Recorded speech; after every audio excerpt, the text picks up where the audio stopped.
बेहदची अविनाशी परम महाशांती. बापूजींच्या मराठी यूट्यूब चॅनलमध्ये आपल्या सर्वांचे मनःपूर्वक स्वागत. बापूजी साकार मिलन 17 ऑक्टोबर 2024. श्रोते हो, बेहदच्या महाविश्वातील बेहदचे दादाजी त्यांच्या बेहदच्या लाडक्या विश्वसेवाधारी मुलांना अनेक वरदान आणि बक्षिसे देत आहेत. बेहदचे दादाजी मंडपात जमलेल्या सर्व बेहदच्या श्रेष्ठ आत्म्यांना अभिवादन करून त्यांचे ज्ञान प्रदान करत आहेत. चला तर मग बेहदचे दिव्य ज्ञान बापूजींच्या दिव्य शब्दात आपण ऐकूयात. बेहदचे ब्रह्मज्ञानी, बेहदचे विश्वकल्याणकारी, बेहदचे विश्वसेवाधारी, बेहदचे अविनाशी भाग्यशाली अशा मुलांना बेहदची परम परम परम महाशांती आहे, महाशांती आहे. तुम्ही स्वतःला बेहदचे समजतात ना? किती मुले समजतात? जरा बोट वरती करून दाखवा. सर्व बेहदची मुले आहेत ना? बेहदचे अविनाशी भाग्यशाली, बेहदचे अविनाशी भाग्य निर्माण करत आहेत. बेहदच्या विश्वाचे स्वामी बनणार, कमीत कमी बेहदच्या कलेच्या ब्रह्मांडात जाणार, बेहदच्या कलेच्या परमधामामध्ये ते जातील. काही मुले बेहदच्या कलेच्या परमधामात जातील. आता जेवढा त्याग, तपस्या, पुरुषार्थ करतील, त्या तपस्या पुरुषार्थाने तुमचे भाग्य बनेल. पुरुषार्थाने भाग्य अविनाशी भाग्य बनते. जे नष्टमोह आहेत तेच भाग्य निर्माण करू शकतात. जे देह आणि देहसंबंधींमध्ये फसलेले आहेत ते अविनाशी भाग्य निर्माण करू शकणार नाहीत. या 3 दिवसात जी मुले येतील त्यांना वरदान आणि अनेक बक्षिसे मिळतील. गेल्या वर्षी 3 दिवसात जी मुले आली होती त्यांना जे वरदान आणि बक्षिसे मिळाली तीच ह्या वर्षी देखील सर्व मुलांना मिळणार आहेत. जी मुले यावेळेस आलेली आहेत त्यांना देखील तेच सर्व मिळेल, कारण पुन्हा पुन्हा पुनरावृत्ती करावी लागणार नाही. गेल्या वर्षी 3, 4, 5 नोव्हेंबरला थेट कार्यक्रमात आले होते त्यांना काय काय बक्षिसे दिली होती? तीच वरदान बक्षिसे यावर्षी आलेल्या मुलांना मिळतील. जी मुले येऊ शकली नाहीत, ज्यांची कर्मबंधने खूप होती, ते नष्ट करू शकले नाहीत किंवा आले नाहीत, त्यांना देखील घरी बसून हीच बक्षिसे आणि वरदान मिळतील. कित्येक मुले भेटीसाठी तळमळ करत आहेत. त्यांचा अधिकार आहे पण येऊ शकले नाहीत. काही हरकत नाही. कमीत कमी बुद्धीने तर ते बरोबर आहेत ना? खूप मुले तळमळत आहेत परंतु येऊ शकले नाहीत. अशा मुलांना तर दुप्पट वरदान द्यायला हवे. परंतु त्यांना या 3 दिवसात मुलांना जे वरदान आणि बक्षिसे मिळाली ते घरी बसलेल्या मुलांना तर मिळतीलच मिळतील. त्यांना पॉवर मिळाल्यावर ते शांत होतील. येथे येणारी सर्व मुले पॉवर भरून घेऊन जातील. इथे खूप पॉवर भरलेली आहे. येणाऱ्या मुलांनी अनुभव घेतला असेलच. मनाचे मौन व्रत धारण केले तर सर्व काही मिळेल. मनाचे मौन व्रत आत्मस्वरूपामध्ये राहण्याचा प्रयत्न करा. मनाचे मौन व्रत धारण केले तर शक्ती मिळेल.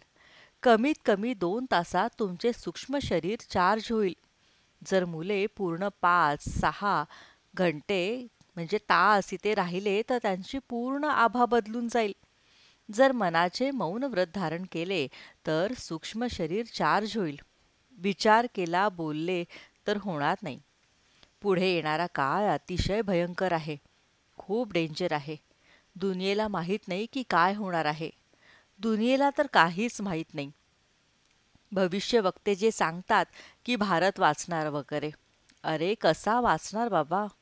सगळ्यात जास्त धन तर भारतात पडलेले आहे आणि भारतातच मोठमोठे असुरही आहेत. सर्वात जास्त विधर्मी तर विदेशात बसलेले आहेत. लगेच समजते की ते विधर्मी आहेत. भारतात विधर्मी तर मोठमोठे असुर हिंदूंमध्येच बसलेले आहेत. ते म्हणतात की ते सनातनी आहेत, परंतु धर्माच्या नावावर अधर्म करत आहेत. जेव्हा धर्माच्या नावावर अधर्म होत असतो तेव्हा त्याला धर्मग्लानी म्हटले जाते. म्हणूनच अजून काहीही सुरू झालेले नाही. पुढच्या वर्षी हे सर्व दिसू लागेल. मे-जूनमध्ये दिसेल की लोक विचारसुद्धा करू शकणार नाहीत. बेहदचा बाप त्यांच्या मुलांना भेटू इच्छित असेल तरीही मुले येऊ शकणार नाहीत, भेटू शकणार नाहीत. अशी वेळ आता येणार आहेत. असे असे रेल्वे उडवून दिल्या जातील, विमानांना उडवून दिले जाईल. विमानात तर 26च्या अंतिमला आणि 27च्या प्रारंभी परिस्थिती खूप खराब होणार आहे. 2027ला काही ठिकाणी तर परमाणु बॉम्ब देखील फुटतील. म्हणून आता थोडा पुरुषार्थ करून नष्टोमोहा स्मृतिलब्धाची स्टेज बनवा. इच्छा मात्रम अविद्या बना. कोणतीही भौतिक इच्छा ठेवू नका. काही प्राप्ती करायची आहे तर बेहदची प्राप्ती करा. बेहदचे अविनाशी भाग्य निर्माण करा. जी कोणी मुले विदेशात देखील असतील त्यांचे घर लाईट हाऊस बनले जाईल. या 3 दिवसात जी मुले येतील त्यांचे घर लाईट हाऊस बनेल. असे वरदान मिळेल म्हणजे मिळेलच. परंतु मुले जो पुरुषार्थ करतील, बेहदच्या पित्याचे ध्यान करतील, अंतिम समयी जे खूप ध्यान करतील त्यांना देखील 200 कलेची परम लाईट मिळेलच. परंतु त्यांना खूप पुरुषार्थ करावा लागेल. तुम्हा मुलांना जे सहज मिळून जाईल. तुम्हाला थोडासा पुरुषार्थ करावा लागेल. लगेच तुम्हाला हेल्पलाईन तयार असेल. सर्वोच्च परमात्मा तुम्हाला वरील 200 कलेच्या अनेक गोळ्यांमध्ये सुरक्षित ठेवतील. अतिशीघ्र 1 सेकंदाच्या 1000व्या भागात तुम्हाला हेल्पलाईन मिळेल. काय? सेकंदाचा 1000वा भाग. जास्त सांगत आहे, परंतु ते तर तुम्ही विचारसुद्धा करू शकणार नाही. तुम्हाला 200 कलेची पॉवर मिळेल. तुमचे घर 200 कलेचे परम लाईट हाऊस बनेल. आसपासचे तडपणारे आत्मे तुमच्या घरात येतील आणि शांत होतील. तुमचे घर लाईट हाऊसचा गोळा, मुक्ती आणि जीवनमुक्तीचे केंद्र बनेल. तुमच्या घरातच मुक्ती आणि जीवनमुक्ती सुरू होईल. मुलांनो, समजते आहे ना? ज्यांना समजते आहे त्यांनी बोट वरती करा बरं. मला तरी समजेल की किती मुलांना हे कळत आहे.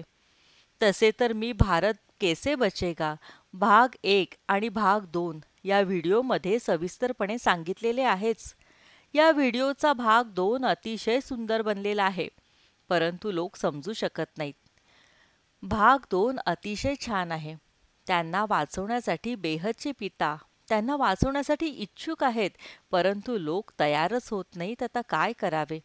माया जबरदस्त आहे. माया पकडून घेते. देह आणि देहसंबंधींमध्ये फसले जाते. बेहदचे पिता कित्येक वेळेस मुलांना इशारा देखील देतात की मायाजीत बना. काय बना? मायाजीत बना. एक बाप दूजा ना कोई. बाप आणि तुमच्यामध्ये तिसरा कोणी आला तर शक्ती मिळणार नाही. तुम्ही अधिकारी आत्मा बना. कुणाच्याही अधीन राहू नका. कोणी चालले तर मी जाईल असे नाही. तुम्हाला काय माहिती की कोणत्या श्रेणीचा आत्मा तुमच्याबरोबर आहे? म्हणून कुणाच्याही अधीन बनायचे नाही. बनूच नका. अधिकारी बनायचे आहे. डायरेक्ट परमपित्याकडून शक्ती घ्यायची आहे. सर्वोच्च परमात्म्याचे ध्यान करायचे आहे. पॉवर हाऊसबरोबर कनेक्शन जोडले तर पॉवर मिळेल. इथे मुले परम शांती, परम सुखाचा अनुभव करतील.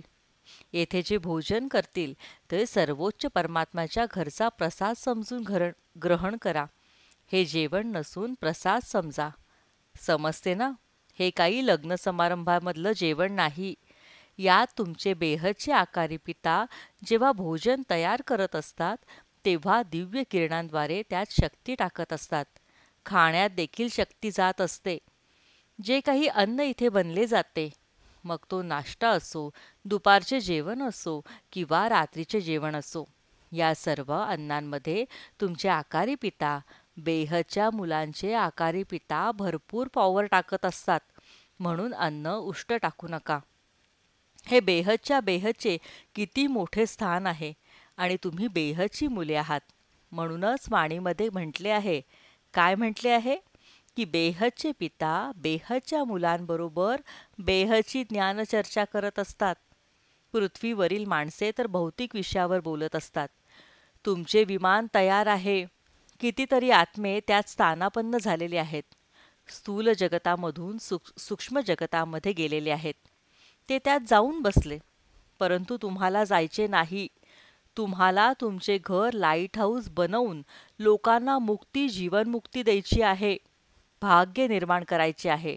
अविनाशी भाग्य निर्माण करायचे आहे. जे निघून गेले आहेत त्यांचे भाग्य निर्माण झाले नाही. ते विमानात जाऊन बसलेत. अतिशय खराब परिस्थिती बघून ते घाबरून विमानात जाऊन बसले आहेत. बेहदच्या विमानात गेले आहेत. त्यांचं भाग्य निर्माण होणार नाही. त्यांना आत्म्याची शक्ती मिळणार नाही. आत्म्याच्या शक्तीची कमाई करायची आहे. येथे जेवढे आत्म्याच्या शक्तीची कमाई करणार, आत्म्यामध्ये जेवढी पॉवर येणार त्याच्या कित्येक पट आत्म्यामध्ये शक्तीची कमाई होईल. तितके बेहदच्या कलेच्या परमधामात बेहदच्या सर्वोच्च परमात्म्याच्या जवळ तुम्ही राहणार. आत्म्याच्या पॉवरचा स्कोर म्हणजे प्राप्तांक किंवा गुणसंख्या जितकी जास्त असेल तितके बेहदच्या बापाच्या जवळ असणार. जितकी गुणसंख्या कमी असेल तितके तुम्ही दूर जाणार. पुरुषार्थाच्या क्रमानुसार हा क्रम लागेल. आता बेहदचे अविनाशी भाग्य आणि ज्ञानदान महादान करायचे आहे. ज्ञानदान महादानाच्या कार्यामध्ये जी मुले सहकार्य करत आहेत त्यांचे खूप महान भाग्य बनणार. परम शांती.